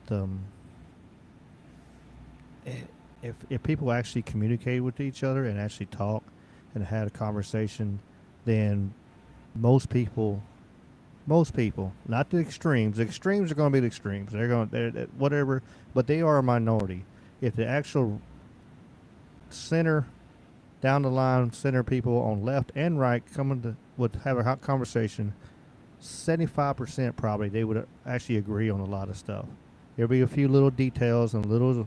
I agree with this. I disagree with this. Whatever, but most of it they would actually agree with. But because of uh, because of news media and TV and propaganda and all that kind of stuff, they're getting pushed to whatever side that they're supposed to be on. If I'm supposed to be blue, and then you're getting to push to that side because that's what you're supposed to be, and blah blah blah, or red, you're supposed to be over here, and again, like I said, I believe in balance, in harmony.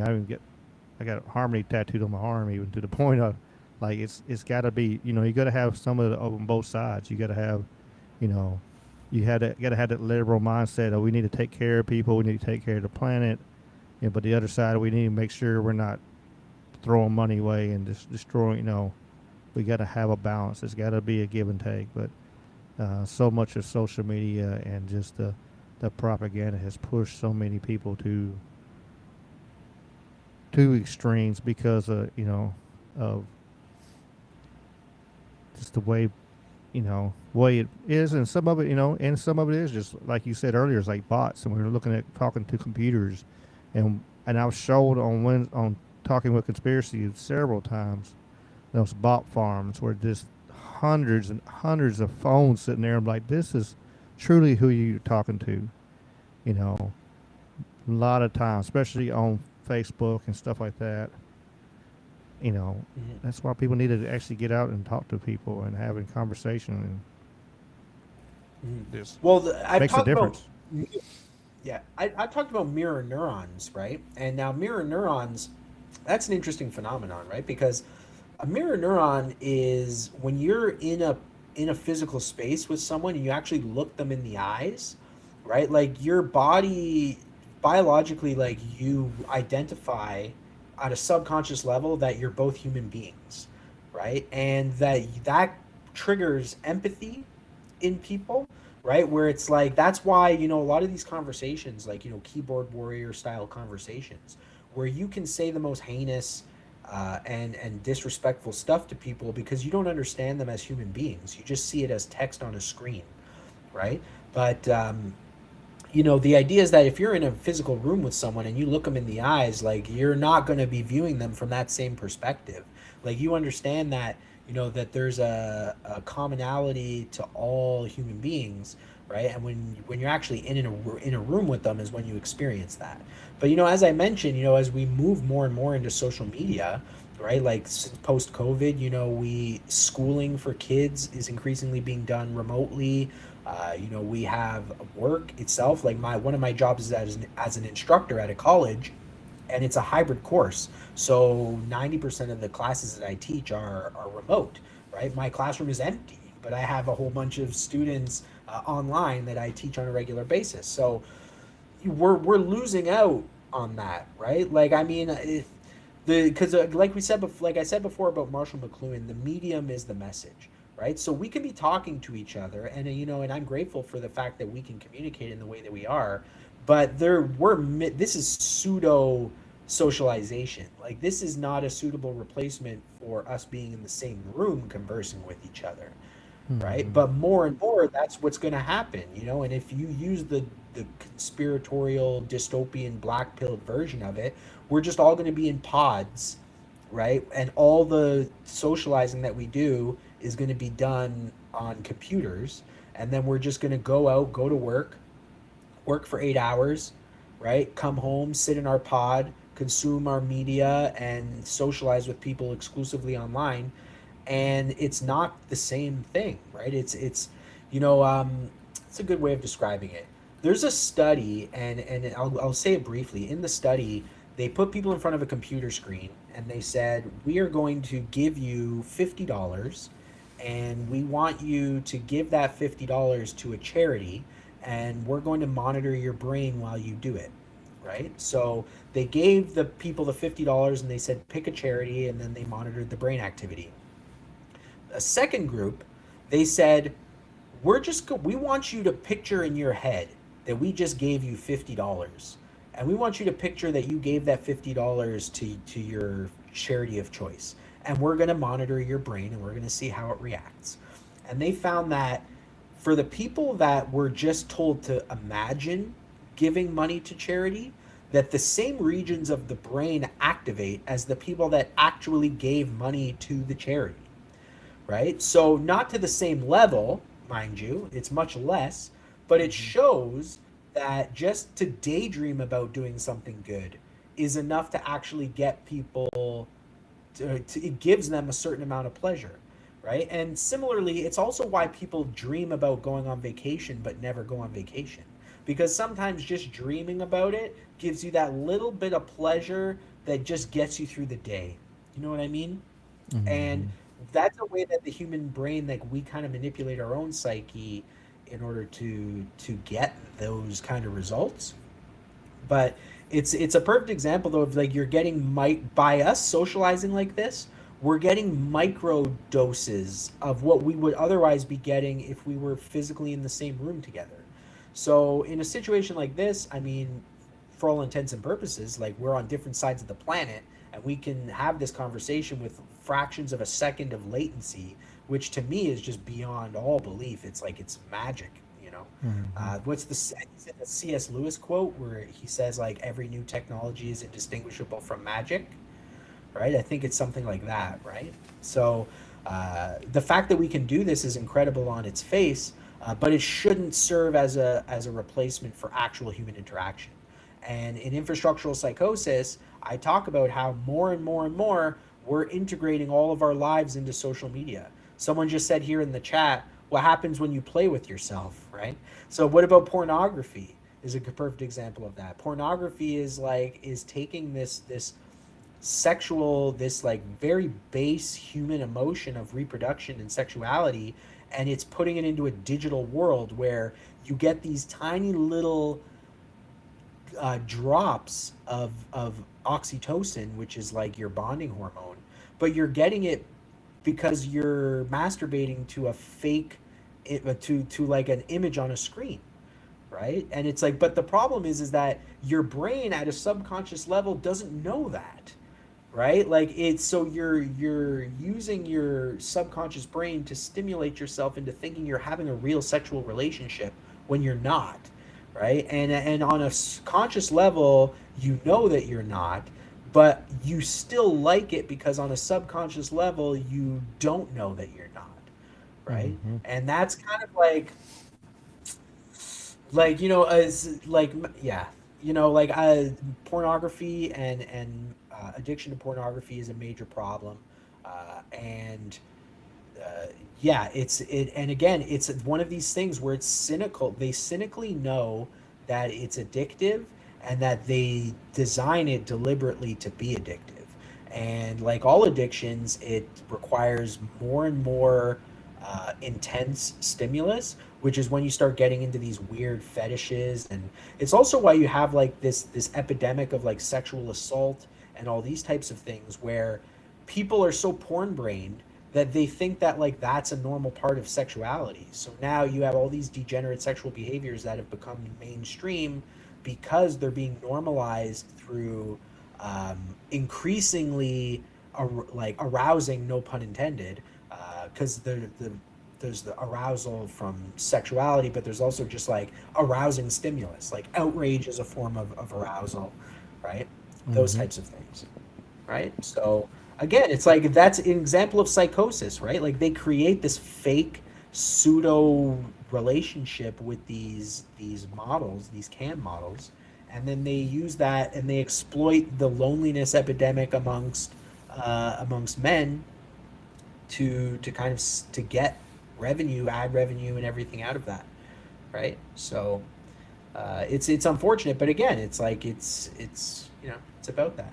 And I see some talks in the or I see some chats. I know it, right? It's used as a weapon of war. In fact, when Israel invaded Gaza, they first one of the first things they did is they went into the TV stations and they broadcast pornography on all the TV stations because Muslims are very conservative, right, from that perspective. So it's disrespectful to them for them to do that. But again, like pornography, it's a weapon of war. The Israel's used it for many years, but it's not just that. It's like it's human psychology. It's manipulating our base levels because sexuality and reproduction is a base human instinct. It's evolutionary, right?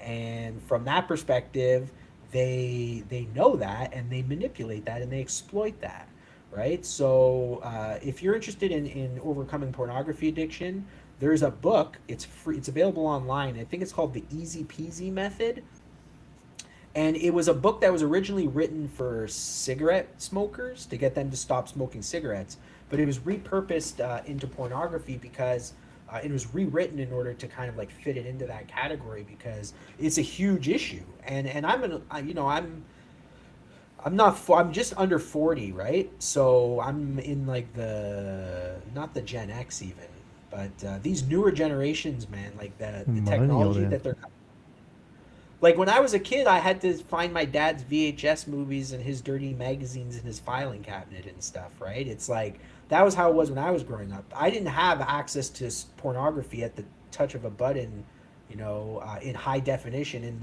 my back pocket, right? Mm-hmm. Like we have nowadays. And yeah, I mean, and again with the gender dysphoria, with the transgenderism and stuff, a lot of people argue that that is in itself a humiliation fetish that is being pushed by them consuming, because it's been shown that they do overconsume pornography in most cases, right? So porn brain people normalizes degenerate behaviors, reinforces psychotic delusions, right? And again, it's a bummer, right? But this is the thing, and all I'm trying to do, but the what I advocate for in the protocol, like it helps with every aspect of it because it's all comes down to how you make decisions, right? Like how much control over your mind and body do you have, right? When you make a decision, a conscious decision to do something, to engage in behavior, how much of it comes from you and your executive rational brain, and how much of it is a byproduct of learned behaviors or a form of manipulation or exploitation by a third party, right? And more, our society, we're being manipulated. We're being manipulated almost every moment of every day, especially now because of the cell phones. Because like a lot of people use their cell phone as their alarm clock, right? So it's the first thing that you grab in the morning, and it's one of the last things you put down before you go to bed, right? Mm-hmm. We talk about like a lot of like futurists, will talk about, oh, we need the Elon Musk brain chip, and we don't need that. We have it already. It's just not attached to us, but it might as well be, right? Because when it's in our pockets, it's literally rubbing up against our skin. You have literally like a tiny bit of fabric that's keeping this thing from actually being attached to your body, right? Mm-hmm. So And the we watch that has it experience. really attached to you. When you have the watch, it is attached to you. And you walk around and you see people sitting there texting right there on their phone, on their watch, and it's And the mm, watch is literally monitoring your pulse. The watch has like the Apple Watch has one, I think, like in there, right? yeah. It It's tells you all kinds of the stuff wrist. on your brain. I mean, not your brain, but your body, your pulse Hmm. and your heart rate and everything. Yeah, but again, I mean, like I have the Apple Watch. I got it for free when I opened a bank account like years and years ago. I rarely use it. I don't wear jewelry or anything usually, but I liked the watch because it's like a heart rate monitor, right? So when you're exercising, when you're doing high intensity interval training, you're trying to get your heart rate into the level where you get maximum fat burning, right? And you do that by like watching your heart rate, because when your heart rate gets above to a certain BPM, that's how you know you're in the fat burning zone, right? Mm-hmm. So again, the technology serves an actual purpose, like a very good purpose. But again, like I said, though, the issue is if you wear the watch all the time and you get those push notifications, right? Like that's a literal the push notifications. We talked before about BF Skinner, and that's operant conditioning, right? But there, even before operant conditioning, we had classical conditioning, and classical conditioning is from Pavlov, right? So if you heard of Pavlov and the Pavlovian ding, I think so. That sounds yeah. familiar, but So yeah, so Pavlov, he did these experiments where he would ring a bell and it would cause a dog. What he would do is he would ring the bell every time he fed his dog, right? And then what he started doing is he would ring the bell without feeding the dog. And he found that when he rang the bell, that the dog would start to drool as though it was getting ready for food. So the dog now, instead of associating food with the hunger and with the desire for food, the dog has associated the bell with the food, right? mm-hmm. And that's where push notifications come in, because the idea is a push notification is the bell. It's a Pavlovian ding to get you to take your phone and consume the content that's on your phone, right? So that's a form of classical conditioning. It's designed to enforce behaviors, right? So like we mentioned before, the ding is good when you're like sending messages to your parents and your relatives, and you're sending text messages with people that you know in real life, and it's helping you facilitate your day-to-day life. But when you have dings for every time like one of your followers posts something, or you have push notifications from like your food delivery apps, or from your YouTube 200 YouTube subscriptions every time something new, because everybody wants you to like, follow, and subscribe, hit the Mm-hmm. bell, right? So you get notifications. And even like as an example, like I haven't been on social media. I've been a lurker for social media for 20 years. I never posted comments. I never went online. I never liked anything. I never did anything like that. I was just consuming the content, right? I came onto social media this year just specifically so I could talk about this manifesto and talk about the issues associated with it. So what I've been doing is I've been trying to build a community on Rumble and YouTube and Odyssey and all these platforms.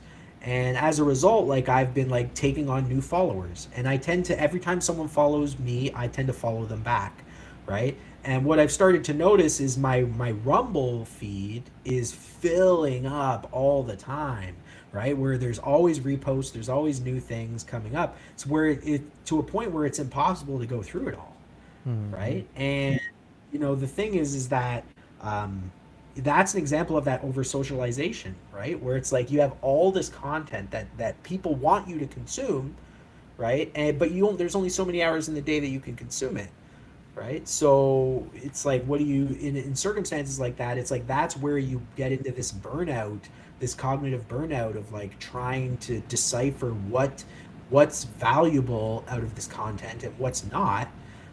And the more you try to decipher it, the more energy it takes away from your prefrontal cortex, till eventually you can't decipher it anymore. You just start taking it in, right? And that's like sometimes, dude, 2, 3 in the morning, I'm watching a video about like how to slice up a bluefin tuna, right? To make sushi. And I'm thinking to myself, like, what, in any other world, like, why would this matter to me at all? Why am I watching this video? What does this serve in my life? Why is it so captivating to me? But it's kind of what it is, you know?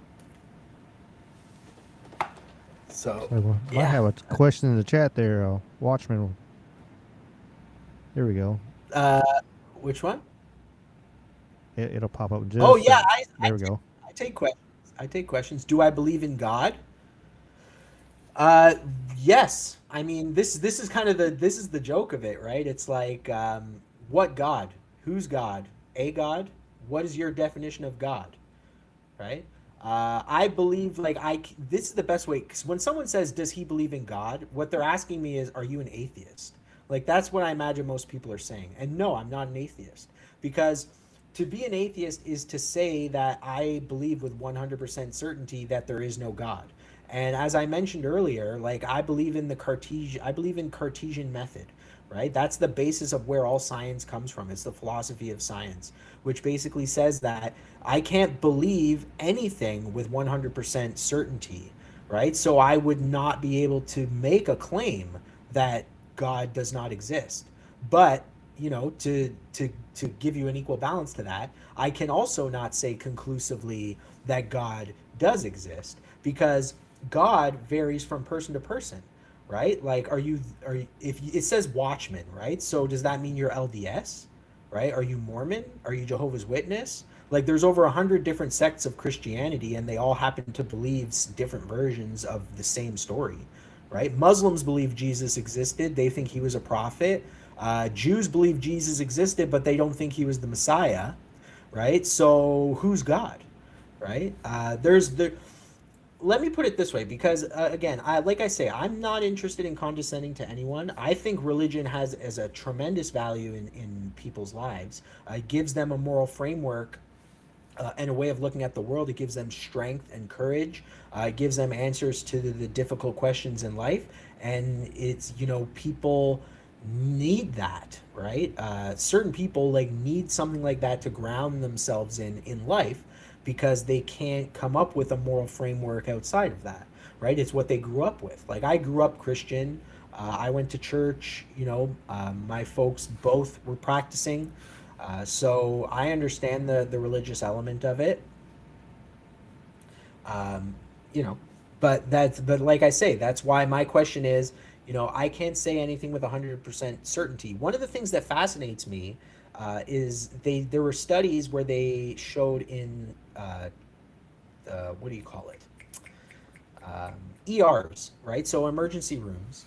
They found that nurses that prayed over patients, that those patients had a better chance of recovery, right? Even if the nurses weren't religious, right? They were encouraged, even if they weren't religious, just to, say prayers and say like positive affirmations to the patients in these trauma wards.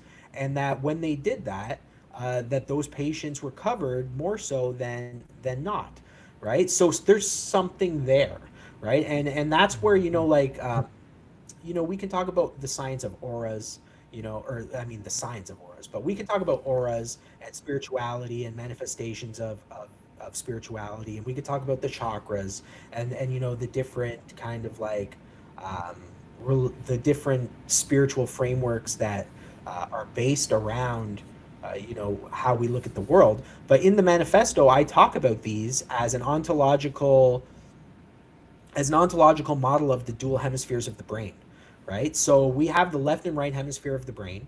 And Rick, you mentioned earlier, there's a middle ground with everything, right?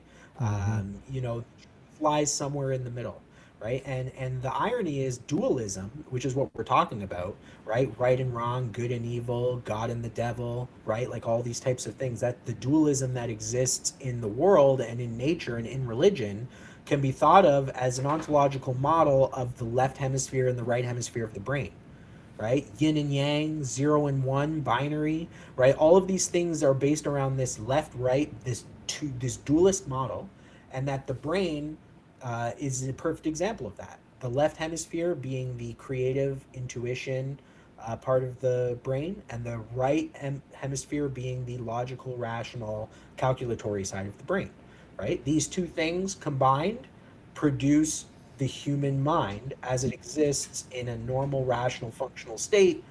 And we all exist on this spectrum somewhere or the other. We all have a little bit of schizo in us, and we all have a little bit of autism in us, right?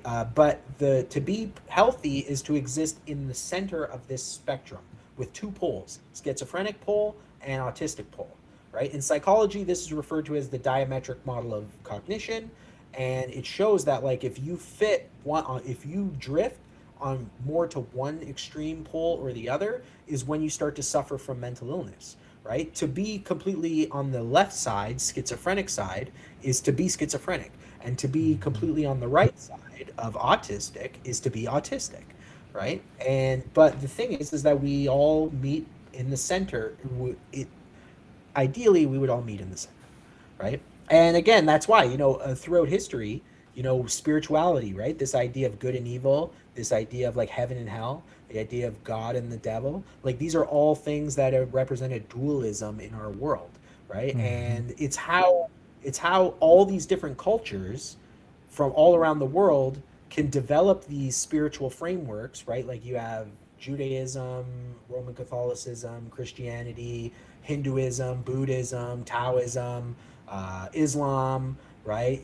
And then the hundreds of iterations within sub iterations within each of these, they all have seem to build themselves around this idea of a dualism in the world, right?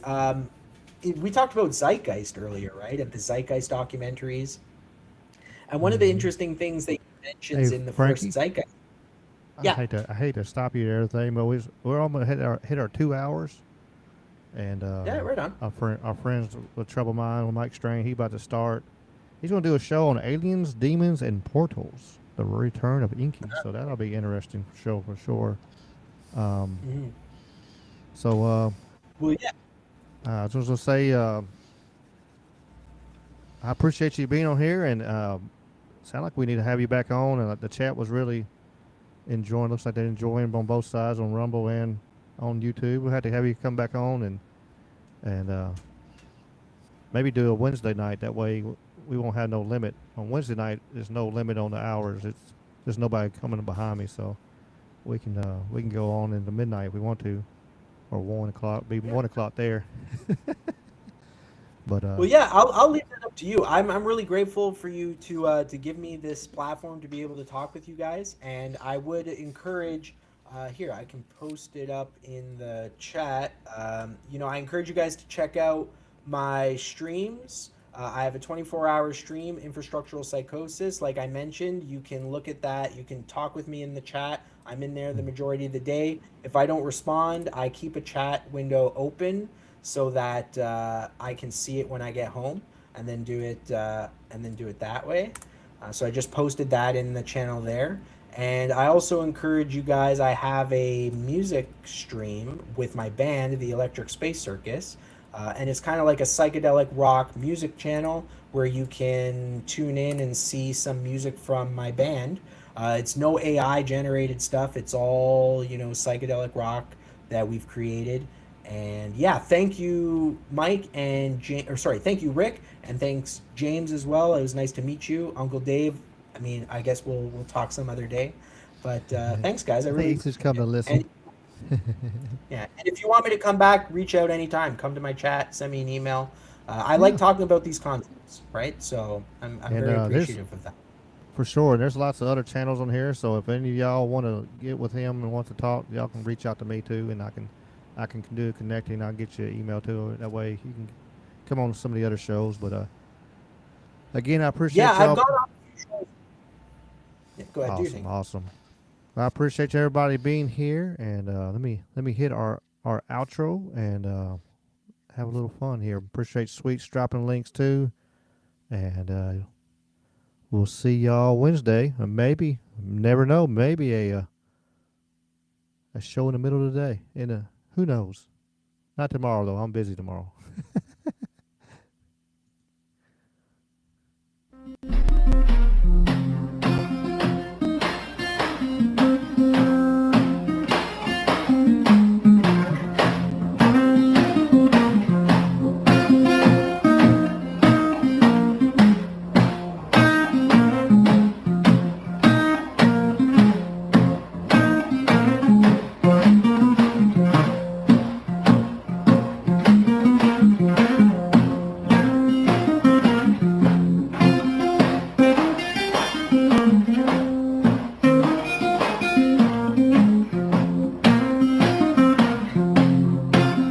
Don't want no shackles.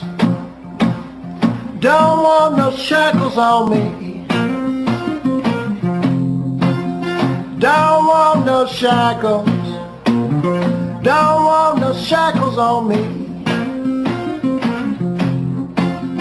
I sit down with Big Brother. Don't like those RFIDs. Got the blues about my freedom. Got the blues about tyranny. I got the blues about my freedom.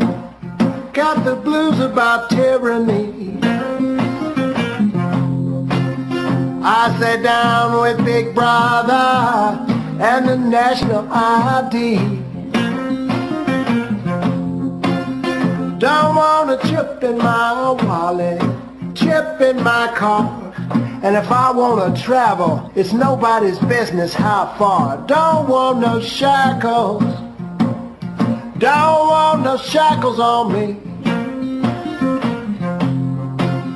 I said shame on Big Brother, always tracking and tracing me. Don't want a chip in my mother, chip in my wife, a chip in my babies. Stay out of our life. Don't want no shackles. Don't want no shackles on me. I sat down with Big Brother, no more slavery. Play it for me, baby.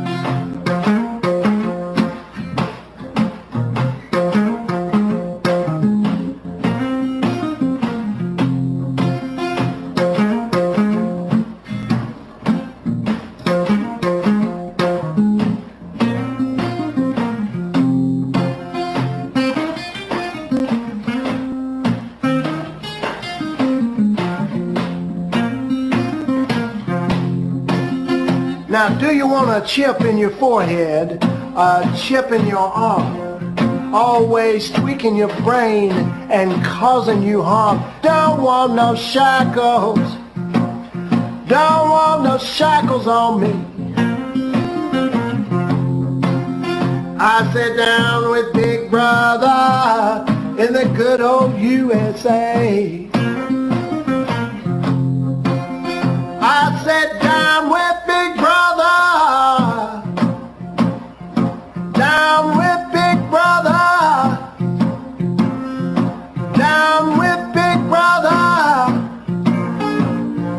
down with Big Brother, down with Big Brother. Don't want a spy chip in me. Everybody, I sat down with Big Brother,